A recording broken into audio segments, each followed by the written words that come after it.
आपने अगस्त की बात की, हम लोग मार्च में अभी हैं फिलहाल।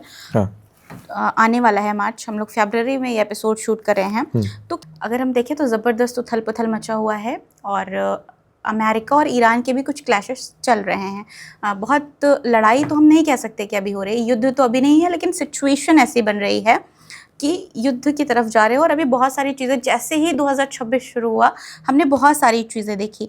अमेरिका और ईरान इस वक्त थोड़ा आमने सामने हैं, युद्ध की स्थिति बन रही है। तो क्या कुछ ऐसा योग है जिससे आपको लगता है कि दोनों का युद्ध टकरा हो सकता जाएगा, है? दोनों टकराएगा। और अगर टकराते हैं तो किसके चांसेस आपको लग रहे हैं? भविष्यवाणी क्या है कि अगर दोनों टकरा रहे हैं तो अमेरिका जीतेगा या फिर ईरान? यहाँ पर ऑब्वियस है कि अभी अमेरिका के पास में पावर है। मैं ये बताता हूँ कि 13 अगस्त से 11 सितंबर के बीच में वर्ल्ड वार का ट्रिगर दबेगा। उसमें यूरोप से शुरू होगा ये सब कुछ।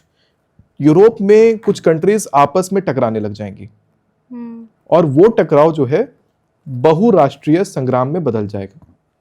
तो इसको पूर्णतः चाहे वर्ल्ड वॉर कहिए चाहे बहुराष्ट्रीय संग्राम कहिए, पर यह दिखाई पड़ता है 13 अगस्त 2026 से 11 सितंबर 2026 में ट्रिगर होता हुआ। ईरान के अंदर भी फिर से केओस उत्पन्न होगा इसी पीरियड में, जिसमें कि हो सकता है कि ईरान रिटेलिएट करे। यूरोप में गृह युद्ध तो पूरा दिखाई पड़ता है, लेकिन इसका एक इन्फ्लुएंस पड़ेगा यूरोप के ऊपर।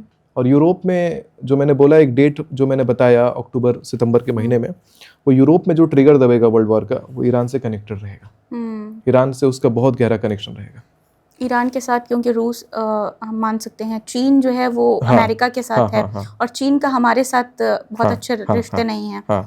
इसके साथ ही आप देखिए ना, अभी 18 अप्रैल से 16 मई का एक प्रेडिक्शन बता रहा हूँ कि भारत से उत्तर की तरफ लकीर खींचिए, जो कंट्रीज आ रही हैं जैसे कजाकिस्तान, उज्बेकिस्तान, तुर्कमेनिस्तान, किर्गिस्तान और तजिकिस्तान, अचानक करेंसी कोलैप्स का योग बनता है। जैसे कि ईरान के अंदर करेंसी कोलैप्स किया, उसी प्रकार से करेंसी कोलैप्स का योग बनता है।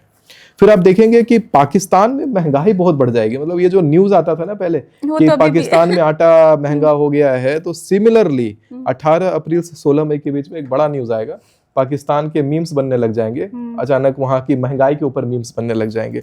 ये भी चीजें हैं, लेकिन इसमें कुछ एक्सीडेंटल भी चीजें हैं, जैसे कि चाइना, रशिया और मंगोलिया में 18 अप्रैल से 16 मई के बीच में चाइना, रशिया, मंगोलिया का जो सेक्शन है वहां पर बहुत शक्तिशाली भूकंप आएगा और बहुत सारे लोगों को उससे क्षति होने वाली है। 21 नवंबर से 11 दिसंबर 2026 अमेरिका में विश्व प्रसिद्ध नेता की होगी और ईरान का तांडव बढ़ने वाला है।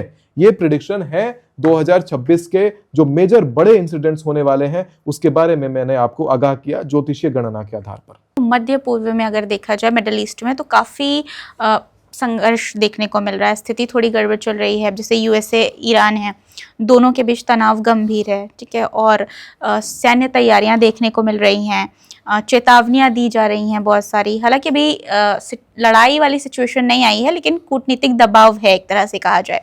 इसके अलावा इजराइल है, गजा का संघर्ष है और सूडान में जो चीज़ें हो रही हैं, मतलब सब तरफ देखा जाए तो अनिश्चितता फैली हुई है।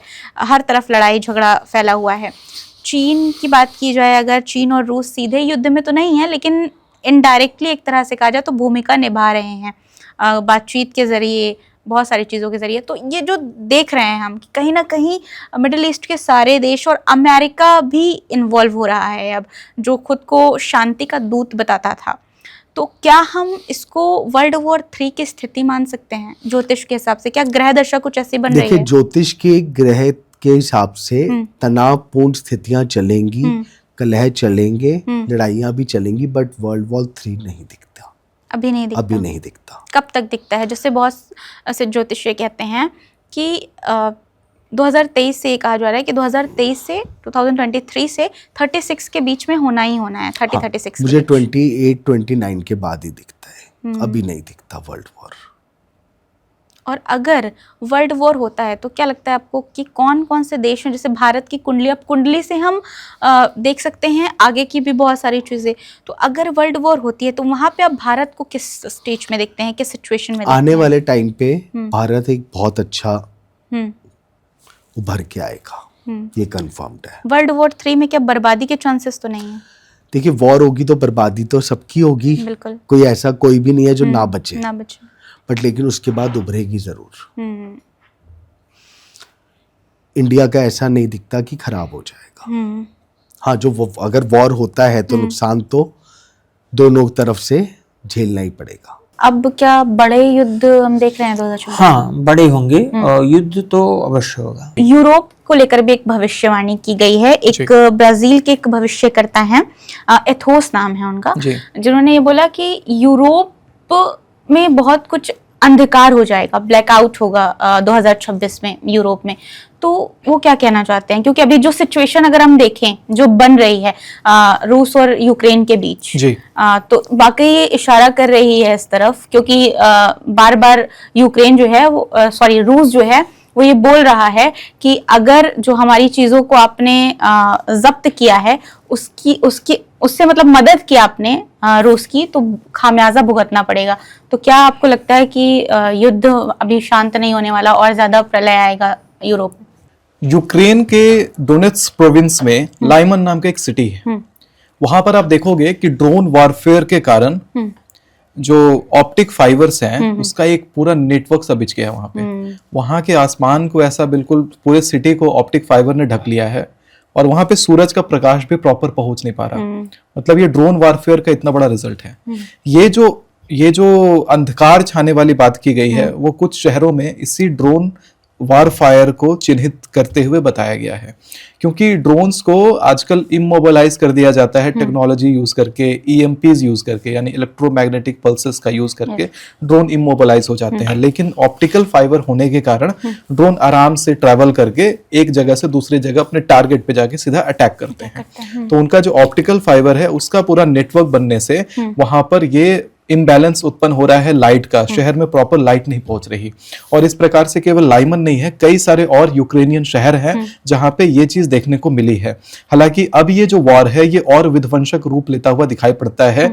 जिसकी जो पहले चिंगारी जल रही थी वो आग की ज्वाला 2026 में और भड़केगी और कुछ देश अगल बगल के उसमें सम्मिलित हो जाएंगे। चूंकि मैंने पहले भी कहा कि सांप्रदायिक हिंसा यूरोप में और पश्चिम में जबरदस्त तरीके से बढ़ती हुई दिखाई पड़ती है, और वो सांप्रदायिक हिंसा की जो आग है वो यूक्रेनियन वॉर और रशियन वॉर में वो कनेक्ट हो जाएगी और आपको हर तरफ एक प्रकार से ऐसा लगेगा कि इम्बैलेंस ही इम्बैलेंस है। एक प्रकार से आत्माओं की भी हाय है।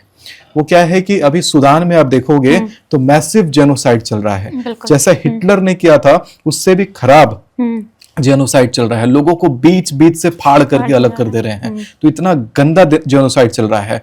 वो जो पीड़ा है, वो जो रक्त है, वो रक्त की जो नदी वहां पे बह रही है उससे पृथ्वी पूरी रो रही है, पूरी पृथ्वी कांप रही है। और उसका कंपन है कि पूरी पृथ्वी जो है आने वाले समय में इस प्रकार से झेलती हुई दिखाई पड़ेगी। हालांकि मैं अवश्य कहूंगा कि इतना जब पृथ्वी पर अंधेरा छा रहा है और इतना कष्ट जब पृथ्वी पर मिल रहा है, तो जब भी आप सुबह उठें, जल्दी उठें, सुबह उठ करके और भूमि पर पैर रखने से पहले भूमि को पहले अपने हाथ से स्पर्श करें। जैसे आप अपनी माता को कह रहे हो कि आप शांत रहो, मैं हूं यहाँ पे, तो वैसे आप भूमि पर हाथ रखें और कहें, समुद्र वसने देवी पर्वत स्तन मंडले विष्णु पत्नी नमस्तुभ्यम पाद स्पर्श। एक नंबर का साल है मैम जी, और 1999 और 2017 को अगर हम लें तो वो भी एक नंबर का साल था जहां पर कई युद्ध देखने को मिले, संघर्ष देखने को मिले। तो अब सिमिलैरिटी क्या होने वाली है इन दोनों सालों से 2026 की? वैसे तो बहुत सारे ऐसे युवक एस्ट्रोलॉजर हैं जो अगर इसको 1999 को पढ़ लें तो अभी की भविष्यवाणी खुद ही कर सकते हैं। 1999 में कारगिल युद्ध हुआ था, इस साल भी होगा। मैं अपने हर पॉडकास्ट में हर बार यही कह रही हूँ, हमारा भारत का पाकिस्तान से, चाइना से, श्रीलंका से, नेपाल से, विचित्र बात है हमारे पड़ोसी के राज्यों से युद्ध हो सकता है और होगा कुछ कुछ कारगिल जैसा। बम विस्फोट जरूर होंगे। मैं आपको बता दूं, फ्लाइट का हाईजैक होना, फ्लाइट का क्रैश होना, फ्लाइट से जुड़ी हुई कोई प्रॉब्लम्स का होना, पूरे विश्व की मैं बात कर रही हूँ, भारत की बात नहीं कर रही, तो ये जरूर होंगे। पड़ोसी मुल्क के पड़ोसी मुल्कों के साथ लड़ाई होगी। आपने 2017 की बात करी, मैं 2017 की अगर बात करूं तो मैं आपको बोल दूं उस टाइम पर भी आपको बहुत जो है चीजें ऐसी दिखाई दी थी जो उथल पुथल थी। मैम जैसे ज्योतिष शास्त्र में सूर्य और शनि को जो है वो पुत्र और पिता कहते हैं, ठीक है। अब जनवरी से नया साल की शुरुआत होती है और 2026 की शुरुआत में ही एक बड़ा ही दुर्लभ योग बन रहा है। यहाँ 4 जनवरी को सूर्य शनि एक दूसरे से 72 -2 डिग्री पर कोड बना रहे हैं, जिसे पंचांग योग कहा जा रहा है, और ये कहा जा रहा है कि 30 वर्ष के बाद ही आया है। जी। तो क्या इसका मतलब है? देखिए, पहली बात तो शुरू के 4 महीने देश और दुनिया के लिए बड़े विध्वंसक हैं। युद्ध की स्थितियां, लड़ाइयां, झगड़े, भूकंप। आप तो मैंने आपसे कहा ना मिसबा, आज हम ये 27 दिसंबर को पॉडकास्ट कर रहे हैं और हम जनवरी की प्रेडिक्शन कर रहे हैं। देश में और दुनिया में बड़ा भूकंप आ सकता है। भूकंप की ऐसी वाली स्थितियां बनी हुई हैं कि बस मतलब हो जाए, लोग कहें छोड़ो 31st नाइट, डर लग रहा है, नहीं बनानी है। ऐसी स्थितियां भी इन 4 दिन में बनी है, पूरी दुनिया की बात कर रही हूँ। तो जब शनि और सूर्य आमने सामने हो या ऐसे हो, तो ये 4 महीने जो शुरू के भारत के हैं ना, वो बिल्कुल कारगिल जैसी स्थितियों के लिए, युद्ध के लिए, भूकंप के लिए, और एकदम से राजनेताओं में उथल पुथल के लिए। पिछले साल भी जनवरी में शुरू होते ही हमने आदरणीय मनमोहन सिंह जी को खोया था। जनवरी की शुरुआत उनसे ही हुई थी। तो ये समय जो है ये अच्छा नहीं है युद्ध की स्थितियों के लिए और कहीं ना कहीं प्राकृतिक आपदाओं के लिए।